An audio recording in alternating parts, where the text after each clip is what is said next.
합법 이런 단어 쓰시는 분들 제가 감안하고 있습니다.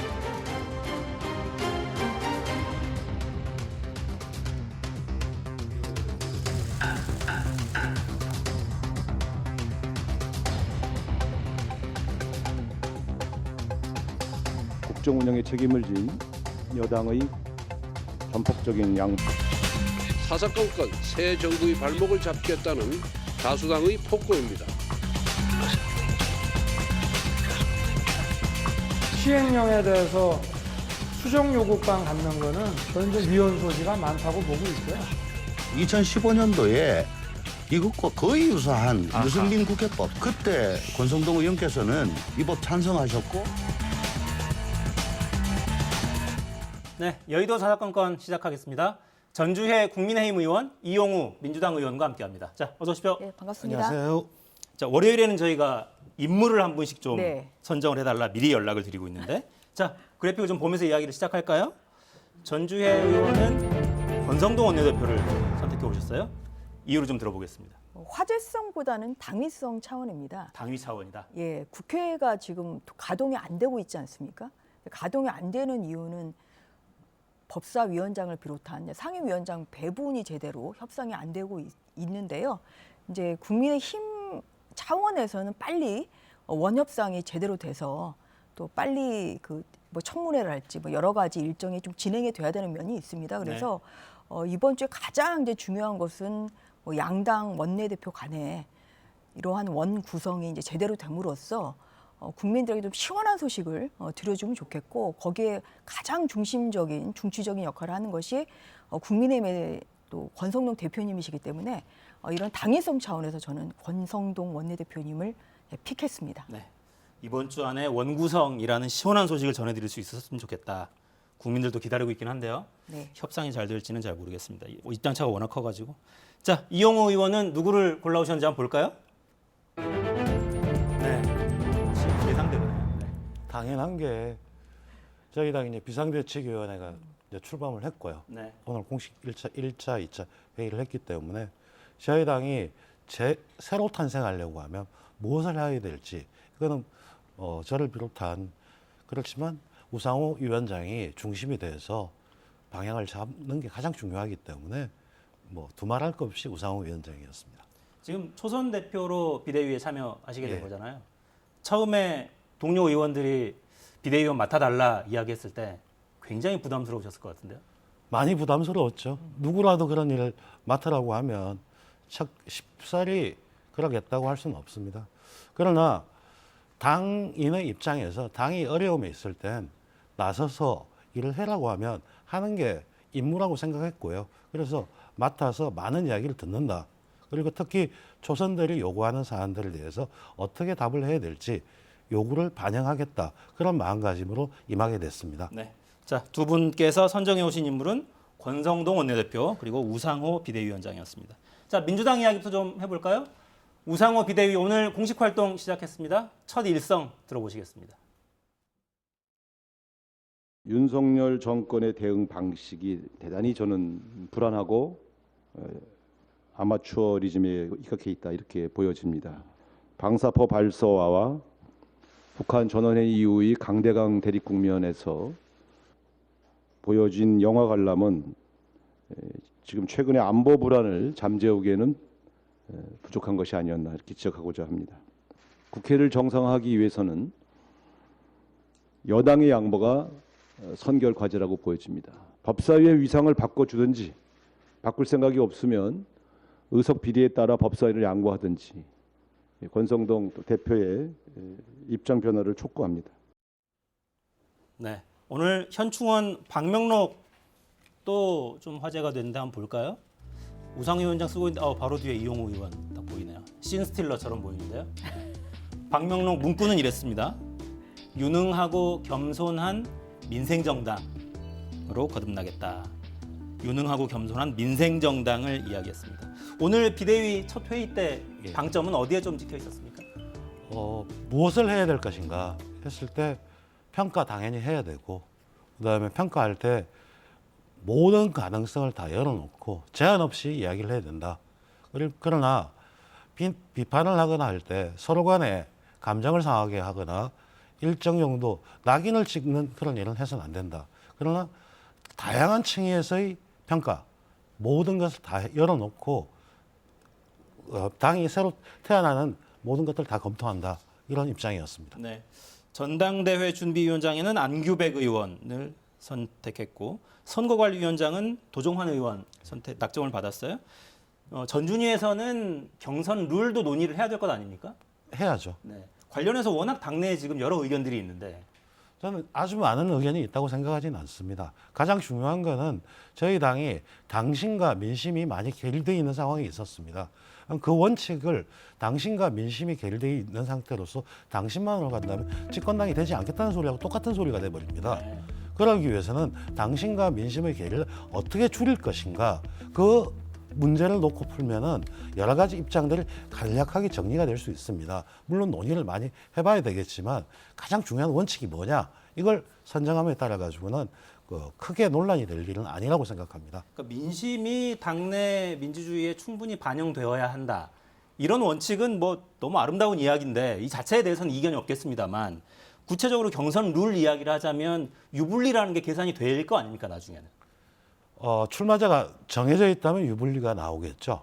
그러나 저희들이 평가를 한다는 의미는 누가 잘했다 잘못했다가 아니고 기존의 노선 중에 무엇이 잘못됐고 그걸 통해서 앞으로 무엇을 할 것이냐가 될 겁니다. 무엇을 할 것인 과제가 나오게 되면 그 과제를 가장 잘 수행할 수 있는 리더는 어떤 리더십이 바람직하냐고 논리적으로 귀결되게 되어 있습니다. 네. 그 과정이 지금 전개되고 있는 거라고 보시면 됩니다. 그렇군요. 국민의힘도 대선 경선 기간에 왜 네. 당심과 민심 이 차이를 어떻게 할 거냐 이런 논의는 네. 좀 있었고 도움말을 주신다면 좀 어떤 도움말을 주시겠어요? 관련한 논쟁을 이미 해봤으니까 국민의힘에서는.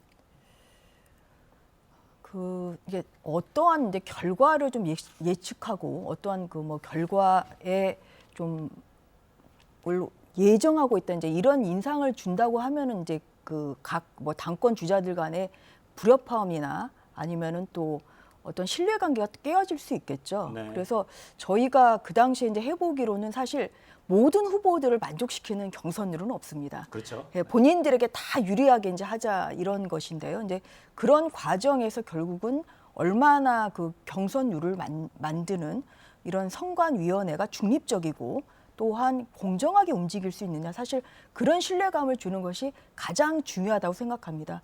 마찬가지로 이제 민주당에서도 뭐 경선 룰에 대해서도 또 비대위에서 또 논의를 하신다고 하니까 이제 그렇게 누구 편이 아니고 또 누구를 좀 편들기 위한 아니면 누구한테 유리한 이제 그러한 인상을 주지 않고 객관적이고 뭐 공정한 이러한 신뢰관계를 주는 것이 저는 가장 중요하다고 생각합니다. 네.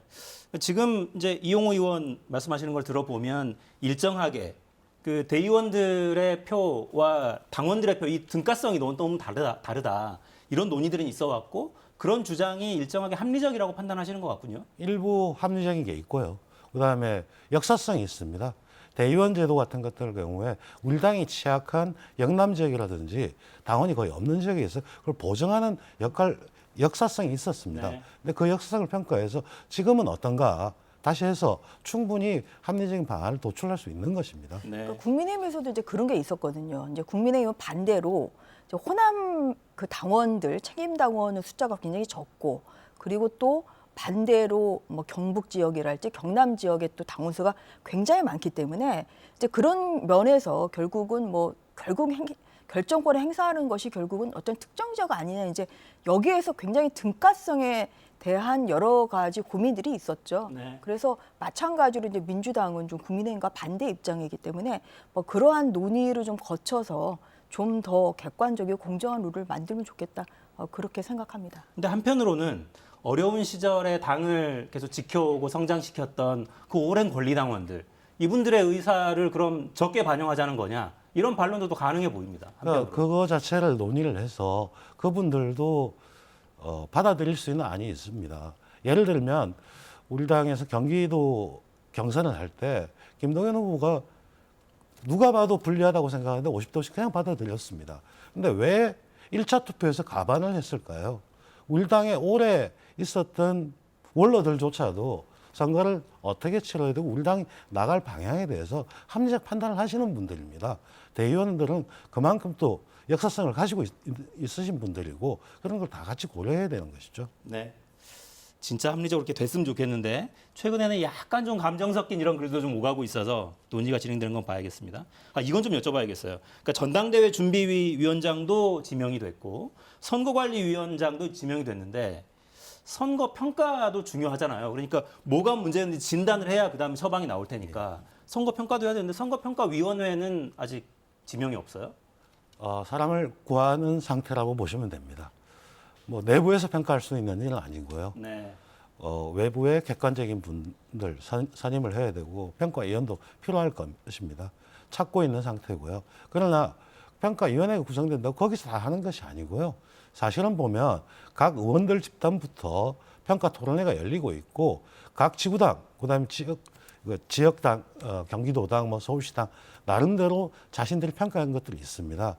각 권역별로 하고 있고 그걸 수렴해서 정리하면서 가장 중요한 타겟이 뭐가 될지 이걸 만들면 되는 것이지 이게 뭐 조직을 누가 만들어서 그 사람이 좌지우지하고 이런 형태로 돼서는 곤란한 것이죠.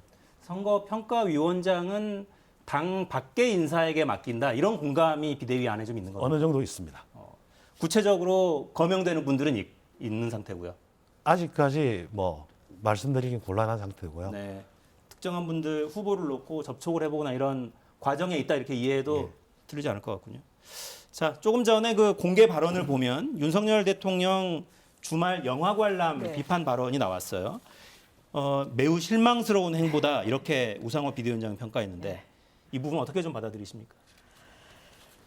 이제 뭐 방사포가 이제 쏘아진 상태에서 또 영화 관람을 그날 하시다 보니까 이제 뭐 그러한 뭐 야당의 지적은 있을 수 있다고 생각합니다. 그런데 뭐 윤 대통령이 또 안 할 것을 그러니까 할 것을 안 한 것은 아니죠. 이제 국가안전 그 보장 그 대책회의 안보 상황 점검 회의가 어제 10시 반에 1시간 정도 열렸고요. 네. 또 거기에 따른 또 보고도 받고 그래서 국방에 따른 의무, 국방이나 아니면 국민들의 안전에 관한 의무는 지금 뭐 정상적으로 하고 있다. 저희는 뭐 그렇게 말씀드리고 싶습니다. 그리고 오히려 이제 이 방사포보다 이제 더 뭐 많은 뭐 이러한 미사일 도발이 이제 있지 않았습니까? 그런데 문재인 대통령 같은 경우는 그 NSC 회의, 이제 국가안전보장회의에 64회 중에서 이제 17번만 그 참석을 하셔서 너무 이러한 이제 국민의 안전에 대한 좀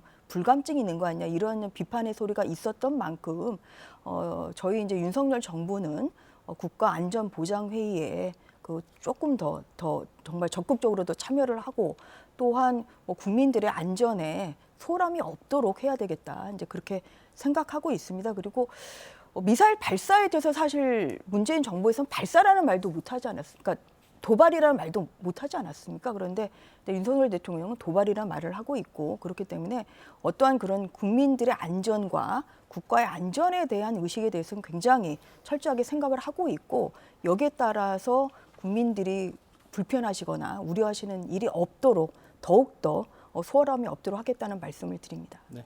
야당 입장에서는 어떤 말씀 좀 주시겠습니까? 보통 평상시거나 이럴 땐 충분히 하실 수 있는 행보시고 또 그런 행동을 하시는 것들 자체가 뭐 특별히 납득하지 못할 일은 아닙니다. 그런데 지금에 있어가지고 굉장히 위급한 상황이라고 하는 것들이 사실 방사능 포 자체가 사거리가 다 한반도 전체가 될 수가 있는 상황입니다. 근데 그게 오전에 있었는데 엠바고가 걸렸고 그다음에 실제로 그거 자체에 대해서도 이건 보고할 사항이 아니다. 미사일이 아니기 때문에 사실은 그것이 중요한 것이 아니고 그동안에 북한의 여러 가지 도발이든 이런 것들에 대해서 종합적으로 좀 대책이 나와야 되고 신경을 써야 되는 상황인데 좀 한가해 보였다. 특히 예를 들면 화물연대의 경우에서 보면 지금 물가가 엄청나게 치솟고 있습니다. 그 화물연대의 문제도 사실 보면 물가가 올라간 사안에 연유가 있거든요. 그랬을 때 이런 부분에서 국토부와 정부 여당이 어떤 방안을 가지고 그다음에 국회를 열어서 어떻게 해야 될지 이런 것들에 대해서 좀 더 신경을 써야 되는 시점에 와 있는데 그런 부분보다도 오히려 저는 영화 관람이라든지 이런 모습을 보였던 거는 그리 국민들 마음에 와닿지 않는다 이런 걸 지적했던 것입니다. 그러니까 전에 했던 발언과 상충되는 것처럼 보여서 비판이 더 많은 것 네. 같아요. 그러니까 북한에서 방사포를 발사했을 때 방사포 발사는 9.19 군사합의 위반이다라고 네, 네. 윤석열 당시 후보가 한 발언이 있었기 때문에 네. 그때는 중대한 군사합의 위반이라고 해놓고 이번에는 방사포 쏘니까 아 그건 미사일 아니니까 난 영화 봐도 괜찮다라고 말하는 건 앞뒤가 안 맞지 않냐라는 비판이 나오는 거거든요. 이제 방사포 아무튼 그 말씀드리고 싶은 것은 그 결국은 이제 이러한 방사포 뭐 발사랄지 뭐 아니면 이제 이보다 더한 뭐 ICM이나 핵 미사 뭐 이런 이제 탄도 미사일 뭐 발사 뭐 여기에 대해서 국민들이 굉장히 이제 불안해 하시죠. 네. 그런데 그 제일 이제 중요한 것은 이제 대통령의 의무를 이제 제대로 하고 있느냐인데 이제 국가안전 그 상황 점검 회의가 이제 정상적으로 열렸고 거기에 대해서 보고를 받았고 그 이후에 또 바로 이제 그 시간에 보신 거는 아니고 이제 예정돼 있던 요 관람이 있었고 또한 거기에 따라서 지금 송강호 배우랄지 그런 그 행사가 예정돼 있지 않았습니까? 그래서 그런 것을 종합적으로 저는 판단했다고 생각합니다. 왜냐하면 그냥 일회성으로 이제 영화를 보고 끝난 게 아니라 이제 거기 이제 이게 굉장히 또 그 중요한 그 국제적으로 또 중요한 상을 또 그 수상을 했고 이렇기 때문에 이제 그러한 그 영화인들을 또 격려하는 그러한 자리가 좀 예정돼 있다 보니까 네. 예, 여러 가지를 이제 이것을 계속 진행을 해야 될지 아니면 중단을 해야 될지 이러한 고민을 하셨을 거라고 생각을 하고 있고요. 여러 가지 것 봤을 때 탄도 미사일에 대한 또 그 방사포 발사에 대한 또 보고를 받았고 또한 그로 인한 그 대비 태세를 또 점검을 했고 그래서 다 필요한 업무를 마친 이후에 예정된 행사를 좀 한 것이다. 이제 그러한 좀 측면이 있는 것이죠. 그래서 그게 또 좀 그 전에 그 말과는 좀 다른 면이 있다. 이게 물론 뭐 이러한 비판의 소리가 있을 수는 있겠지만 저희가 계속 그 국가의 안전이나 국민의 안전에 대해서는 국민들의 일부 국민들이 보기에도 좀 소홀함이 없도록 그렇게 더욱더 주의할 필요는 있다 이렇게 생각하고 있습니다. 네, 이 정도로 마무리하죠. 그러니까 전 정권 때는 NSC에 참석하지도 않았다, 횟수가 너무 적었다 이런 비판을 하고 있기엔 지금의 집권당은 국민의힘이니까 네, 안보를 챙길 책임이 있는 거죠. 자, 조금 전에 그 우상호 비대위원장 발언 중에 법사위 위상을 바꿀 생각이 없으면 의석 비례에 따라 양보를 하든 권성동 원내대표의 입장 변화가 있어야 한다라고 촉구하는 대목이 있었어요. 이 부분은 설명이 좀 필요해 보입니다. 어떻게 하겠다는 겁니까? 지난번 여야 원내대표 합의서의 내용에서 보면은 법사위가 전체 상원처럼 그 체계자구 수정이 아니고 법률의 실질적 내용을 그 수정하는 현상이 있었기 때문에 그런 부분을 제한하자는 이야기가 같이 있었습니다. 그래서 그런 조치가 져야 된다고 생각하는 거고요. 그런 조치들, 그러니까 권성동 대표가 합의할 당시에 권 대표가 아니었겠군요. 합의할 당시에 그 내용의 취지를 정확하게 반영을 해달라. 그리고 그 이후에도 여야가 여러 가지 정치적 합의를 한 적이 많이 있었습니다. 검경수사권 조정 같은 경우도 박병석 의장의 중재안이 나왔었고 서로 합의를 한 상태 속에서 이게 다시 바뀐 이런 현상 같은 것들 그런 부분에 대해서 그 사안이 어떻게 됐는지를 명확하게 해주는 게 필요하죠.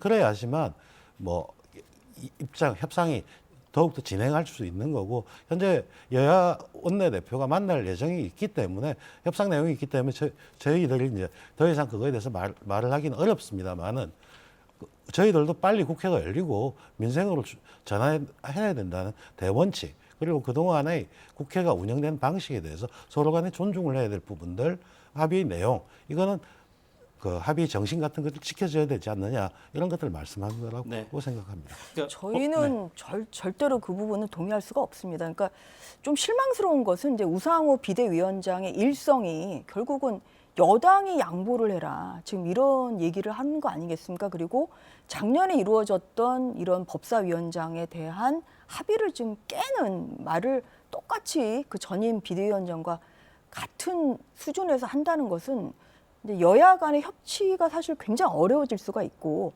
과연 이것이 민주당이 생각하는 혁신이냐? 그리고 또한 이번 그 지방선거에서의 참패의 뜻을 그렇게 해석하나? 사실 그러한 우려가 굉장히 많이 듭니다. 그리고 이제 아까 이용호 의원 말씀하시는데 그 작년에 이제 그 양당 원내대표 간에 이제 합의 당시에 체계 자구에 대한 게 들어갔는데 계속 지금 요새 민주당 의원님들 나오시면 하시는 얘기가 체계 자구가 제대로 반영이 안 됐다 이런 말씀하세요. 이런 말씀을 하시는 걸 들어보면 작년에 윤호중 그 당시 원내대표가 의원님들께 정확히 이 합의문의 내용을 정확히 설명하지 않았다 저는 그런 생각이 듭니다. 여기 보십시오. 제가 가지고 왔습니다. 체계 자구에 대한 게 3항에 있어요. 체계 자구 심사 기간을 160일에서 60일로 단축을 했고요.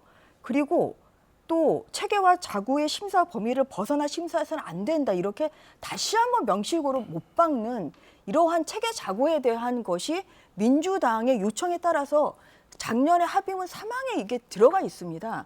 그런데 자꾸만 민주당 의원님들은 다시 또 체계 자구를 없애야 된다.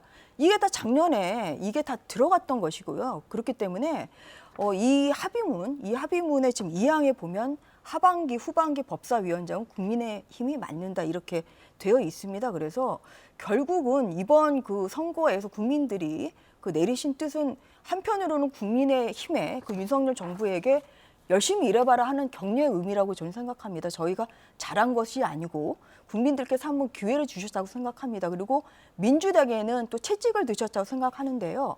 여기에 대한 해석을 잘해서 여야가 협치를 해서 제대로 된 원구성을 빨리 하고 또한 거기에 따른 입법을 제대로 하는 것이 이것이 이번 지방선거에서 준 국민들의 뜻을 잘 받드는 것이라고 생각합니다. 그래서 민주당이 다시 한번 일성으로 나오는 게 법사위원장을 그냥 원상으로 해서 다시 협상하자. 이런 얘기를 하면은 이것은 평행선을 달릴 수밖에 없고 원구성이 굉장히 늦어질 수밖에 없습니다. 그리고 그 국민의힘이 그냥 작년에 이제 이 합의문을 나온 배경을 보면 국회의장과 법사위원장이 결국은 어떤 견제와 균형의 원리가 필요하다는 것이죠. 그래서 일당인 민주당이 지금 국회의장을 하고 있지 않습니까? 그렇기 때문에 이당인 국민의힘이 법사위원장을 맡아서 이것을 견제와 균형을 해야 된다. 이것이 바로 여기 합의문에 담긴 내용입니다. 보시면 17대 국회 이후에 일당 그 법사위원장과 국회의장이 같은 당이었던 적이 없습니다. 결국은 국민의힘에서는 이제 이러한 이유 때문에 이렇게 그 합의문이 이루어진 것이고 만약에 민주당이 우리가 국회의장도 가져가고 법사위원장도 가져갔다 이렇게 고집을 하신다고 하는 것은 결국은 전반기 국회를 결국은 계속하겠다. 결국은 의회 독주하겠다는 뜻으로밖에 저희는 보이지 않고 그렇게 한다고 하면 국민들이 굉장히 힘들어 하실 수밖에 없다. 이러한 우려의 말씀을 다시 드리겠습니다. 저희가 주장하는 건 바로 그 3항을 어떻게 이행할지에 대한 명확한 것들을 권성동 대표가 말씀을 해주셔야 되는 거고요. 현재까지는 그런 말씀, 협상 내용을 제가 들은 걸로서는 그런 얘기를 하지 않으시고 있다고 하기 때문에 그런 부분을 명확하게 담보하고 한다면 충분히. 지금 국회법을 보면요. 이 3항에 따라서 국회법이 개정이 됐습니다. 이 작년 7월 23일 합의 직후에 국민의힘이 3항의 뜻을 따른 것을 바로 발의를 했습니다. 그래서 작년에 이미 여기에 따라서 3항에 따라서 국회법이 개정이 됐고요. 거기에 따라서 체계자구 심사가 지금은 기존의 120일이 아니라 60일이고요. 그리고 체계자구에 조금 더 국한해서 그 국회법의 명문의 취지에 따라서 지금 국회 그 법사위에서 체계자구 심사도 이루어지고 있습니다. 그래서 뭘 지금 국민의힘이 어겼는지에 대해서 민주당에서 제대로 파악을 하고 말씀해 주시면 좀 좋을 것 같습니다. 제가 알고 있는 바로는 그러면서도 실제로 법사위 운영에 있어서 제가 제출한 법안도 있고 체계자구를 벗어나거나 여러 가지 다른 부분이 있었기 때문에 그 부분에 대해서 명확한 여당으로서 입장을 제기해주고 한다면 여러 가지 사안을 고려할 수 있을 겁니다. 근데 민주당이 이제 그런 얘기는 체계적으로 없애자 지금 새로운 합의밖에 안 되는 거거든요. 그게 그래서 법사위의 지휘 역할을 재규정하자 이런 이야기도 계속 나오긴 그래서 합니다. 그런 것까지 다 포함한 것이 작년에 이 합의문입니다. 그래서 여기에 따라서 지금 다시 그 얘기를 꺼내는 건 결국은 이 합의문을 무효로 하기 위한 어떠한 명분, 빌미를 지금 받기 위한 것으로밖에 저희는 해석할 수밖에 없습니다.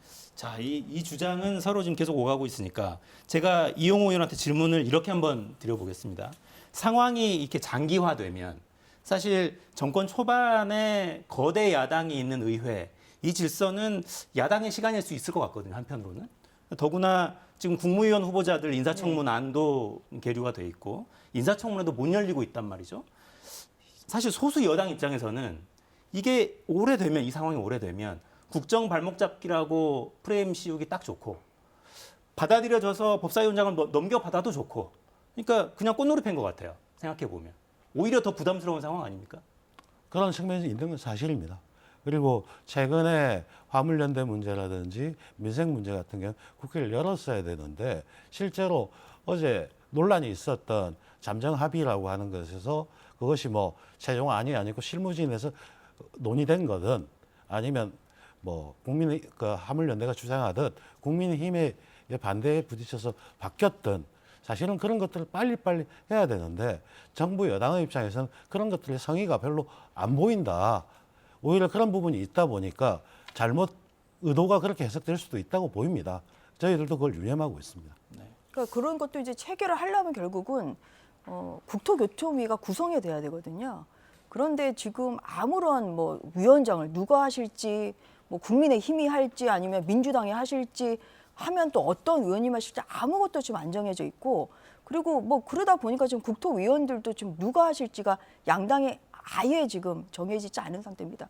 만약에 이것이 원구성이 제대로 됐다고 하면 뭐 늦어도 진짜 이번 주에는 뭐 국토위를 열어서 또 국토교통부 장관이 출석한 상태에서 좀 굉장히 국민들이 많은 불편을 겪고 계시지 않습니까? 그래서 거기에 대한 민생 해결을 해야 되겠죠. 아까 우상호 그 비대위원장이 쓰신 것처럼 민생 국회가 되기 위해서는 사실 이러한 원구성이 좀 이번 주에는 좀 하루빨리 합의가 됐으면 좋겠다는 말씀 다시 드리는 바입니다. 모든 국민이 기다리고 있습니다. 국회가 일하는 모습을. 네.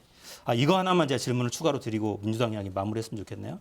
계파 갈등에 대한 경고 메시지 계속 나오고 있고 수박 용서하지 않겠다 뭐 이런 표현까지 했었고 근데 오늘도 보면 철험회를 어떻게 할 거냐 이런 이야기도 계속 좀 오가는 것 같습니다. 초선 의원 모임 좀 강성이었고 법사위에서 그 검찰 수사권 축소 문제 이 법안 처리하는 과정에서 굉장히 힘을 발휘했죠. 중립적인 표현으로 힘을 발휘했습니다. 철험회는 어떻게 하면 좋겠습니까? 의원님도 초선이신데. 철험회 멤버라고 있는 사람들 전원이 다 그렇다고 생각하지는 않습니다. 그중에 일부 강한 목소리를 내는 사람 중심으로 이야기가 됐던 거고요. 한쪽의 목소리만 지나치게 강조되는 건 바람직하지 못하고요. 그리고 당에서 서로 다른 생각을 가지고 있는 사람들에서 낙인을 찍거나 다른 식으로 하는 것들은 바람직하지 않고요. 활발한 토론을 저해하는 행위이기 때문에 우상호 비대위원장도 경고를 했던 걸로 알고 있습니다. 만일 그렇게 된다면 우리 당의 다양성이라든지 다양한 의견을 봉쇄하는 거기 때문에 민주적 질서에 가장 저해되는 행동이라고 보입니다. 개파는 다 해체하는 게 좋겠습니까? 개파라고 하는 것이 지금 딱 누구누구 이런 게 아니고 어떤 사안에 따라서 입장이 다 달라서 여러 가지 유동적입니다. 그리고 개파가 있고 없고 자체가 중요한 것이 아니고 그런 사안들이 얼마나 활발히 토의돼서 논의가 될 수 있는 환경이 되느냐 이것이 더 중요한 거죠. 그리고 알겠습니다. 그걸 수렴할 수 있는 정당이 민주적인 정당이라고 할 수 있습니다. 네. 원래 패자들은 늘 서로 책임 소재를 가리고 시끄럽게 마련인데 민주당도 좀 길게 가고 있어요. 지방선거 끝났는데도 좀 길게 가고 있습니다. 당 상황 좀 더 보겠습니다. 자, 주제를 좀 바꾸죠. 민주당 조홍천 의원이 이 정부 시행령 수정을 국회에서 행정부에 요구할 수 있도록 하는 내용의 국회법 개정 추진하고 있습니다. 법안을 아직 공식 제출하진 않았어요. 지금 준비하고 있는 단계입니다. 그런데 여당은 물론 윤 대통령까지 직접 비판하고 나섰습니다. 들어보시죠. 국회법 개정안은 예산 편성권을 국회로 가져오겠다는 주장만큼이나 반헌법적입니다. 상권 분립의 정신을 무너뜨리겠다는 것입니다. 무엇보다 지난 대선 당시 소수 정당 식물 대통령을 운운했듯이 거대 의석으로 사사건건 새 정부의 발목을 잡겠다는 다수당의 폭고입니다. 국민들이 또다시 한번 냉혹한 평가를 내리지 않을까라는 생각을 하게 되고 다만 이 시행령 개정안 같은 경우에는 과거에 박근혜 정부 때도 한번 논의가 된 적이 있는 바이기 때문에 그때 우리의 어떤 논의 이력이나 이런 걸 검토해보고 또 대처해 나가도록 하겠습니다. 시행령에 대해서 수정 요구권 갖는 거는 그건 좀 위헌 소지가 많다고 보고 있고요. 헌법에 정해져 있는 방식과 절차에 따르면 된다고 생각합니다. 네, 지금 국민의힘 국민의힘 2명과 대통령 발언을 들어보셨는데 온도가 약간씩 좀 다르죠. 권성동 원내대표는 다수당의 폭거 이렇게 좀 강하게 비판을 했는데 이준석 대표는 당의 그동안 논의 이력이나 이런 걸 검토를 좀 해보겠다 이런 취지예요. 어떤 뜻으로 좀 봐야 될까요? 뭐 저는 뭐 이렇게 두 분 간에 이제 조금 이야기가 다르긴 합니다만 네. 그냥 제가 뭐 이 의원이 아니라 이제 법조인의 시각에서 말씀을 드리면 이것은 굉장히 위헌적인 소지가 많죠. 위헌 소지가 많다. 예, 왜냐하면은 행정입법권은 행정부의 권한이거든요. 그 행정부의 권한을 통제하는 건 사실 법원이어야 됩니다. 법원. 왜냐하면 이게 법률이나 헌법의 범위를 벗어나서 마음대로 할 수는 없는 거예요. 이게 법률의 범위를 벗어나는 그 뭐 행정부령을 만들 수는 없는, 행정입법할 수는 없는 물론입니다. 거거든요. 네. 그래서 모법의- 거기에 대한 통제는 당연히 법원이어야 되죠. 그래서 이제 그 헌법 107조 2항에서 그렇게 규정을 하고 있는 거예요. 그래서 명령, 규칙 또는 처분이 헌법이나 법률에 위배되는 여부가 재판의 전제가 된 때는 이것은 대법원이 최종적으로 심사를 한다. 이것은 뭐냐면 결국 행정입법이나 행정처분에 대한 통제는 결국은 법원이 해야 되는데 사실 이런 것을 그 삼권 분립을 결국은 규정한 것이 이제 이 조항이라고 볼 수가 있는데요. 네. 그런데 이제 이것을 결국은 이 행정입법은 행정부 고유의 권한이잖아요. 근데 이거를 지금 국회가 지금 이걸 통제하겠다. 이거는 삼권 분립에 반하는 거죠. 이 헌법 규정에도 물론 위반되는 부분이 있지만 우리 헌법 정신인 이런 민주주의의 굉장히 큰 또 바퀴 중에 하나가 삼권 분립 아니겠습니까? 그래서 이 삼권 분립에 반하기 때문에 그래서 이것을 도대체 법을 만드는 입법부가 또 행정입법까지 규제를 하겠다? 이것은 굉장히 위험한 저는 발상이라고 반박을 합니다. 그다음에 또 하나는 뭐냐면 그럼 어떤 경우에 그러면은 시정을 요구할 수 있나요?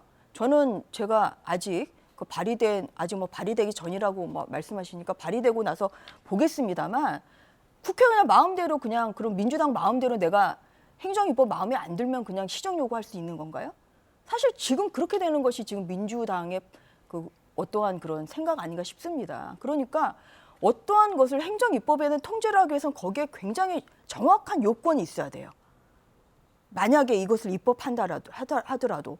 그런데 지금 시정 요구할 수 있다 그러면 국회가 무슨 권한으로 이렇게 시정 요구를 할 수 있는 건지 그냥 민주당이 내 마음에 안 들면은 하겠다는 거 아니죠. 왜냐하면은 이게 문재인 정부 때는 이런 얘기 안 하시다가 지금 윤석열 정부 들어와서 한 달 정도 되니까 지금 이런 얘기를 하시는 거잖아요. 그래서 그런 면에서 결국은 행정부를 결국 통제를 하겠다는 이러한 입법 의도가 있다. 저는 개인적으로 그렇게 생각을 하고 있고요. 그래서 이것은 굉장히 부적절한 법이다. 이렇게 말씀드리겠습니다. 네. 위헌 소지가 있는 부적절한 입법 시도다라고 평가하셨는데 어떻게 보십니까?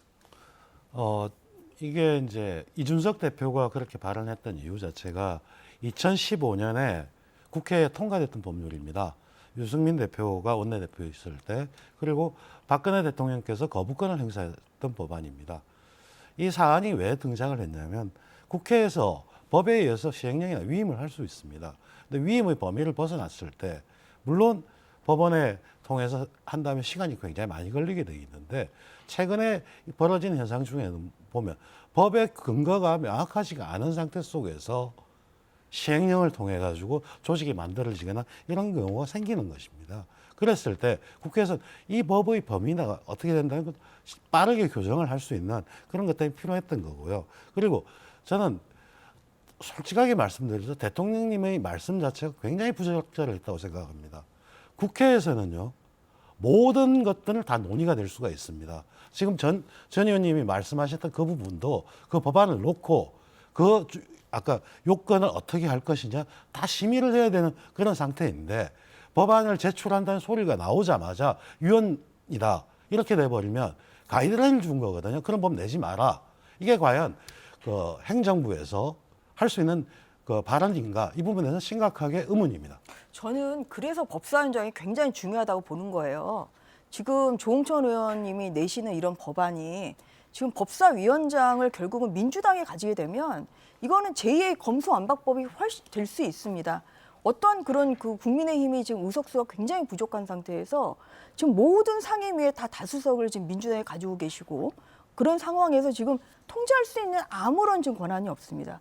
그렇다고 하면은 민주당이 이런 법안을 내신 이런 시기 또한 그 이런 것이 저는 굉장히 의심스럽다 지금 이런 말씀을 드리는 거거든요. 왜냐하면 문재인 정부 때는 안 하시다가 윤석열 정부 돼서 지금 바로 이제 발의를 하겠다고 하니까 굉장히 의심스러울 수밖에 없어요. 그런데 법사위원장까지 그런 민주당이 또 차지하게 된다? 그러면 결국은 어떻게 되겠습니까? 운영위도 지금 다수석이 민주당이죠. 그러면 결국은 민주당이 또 날치기 통과한 것을 또 법사위에서 또 날치기 통과하고 국회 본회의에서 또 날치기 통과하고 이렇기 때문에 견제와 균형을 위해서는 결국은 법사위원장과 국회의장을 다른 당이 하는 것이 맞고요. 자꾸만 이렇게 민주당이 법사위원장 이거 다시 원천 처음부터 지금 논의해야 되지 않냐고 하는 말씀을 계속하시는 저희에는 이렇게 우리가 생각하는 법을 그냥 국민의힘에 제지 없이 그냥 통과시키겠다. 이러한 속내가 있으신 거 아닌가 사실 그런 부분이 굉장히 저는 우려스럽습니다. 네. 저는 한 가지만 말씀을 드릴게요. 네. 이건 법사위원장 문제하고 관련이 없습니다. 그리고 이 사안이 나왔던 이유는 법무부에 인사평가 기구를 두고 위임을 할 수 있느냐. 그 인사혁신위에서 대통령실에 위임했던 걸 법무부에 다시 재위임을 했을 때 이것도 상권 분립의 문제나 이슈가 있기 때문에 위헌 소송이 제기되고 있는 상황입니다. 그런 상황을 했을 때 이런 식으로 법의 취지를 다르게 시행령이 나올까 봐 이런 부분에 대해서 제어를 어떻게 할 것이냐의 문제지 이건 법사위원장의 문제하고 전혀 다른 케이스라는 걸 말씀드리겠습니다. 네. 자, 법안 하나 내는 것도 결국 이것도 법사위 이거 봐라. 이런 반응이 나오는 거 보면 원 구성 협상 쉽지 않겠습니다. 자, 마무리하겠습니다. 이용우 전주회 의원과 함께했습니다. 감사합니다. 감사합니다.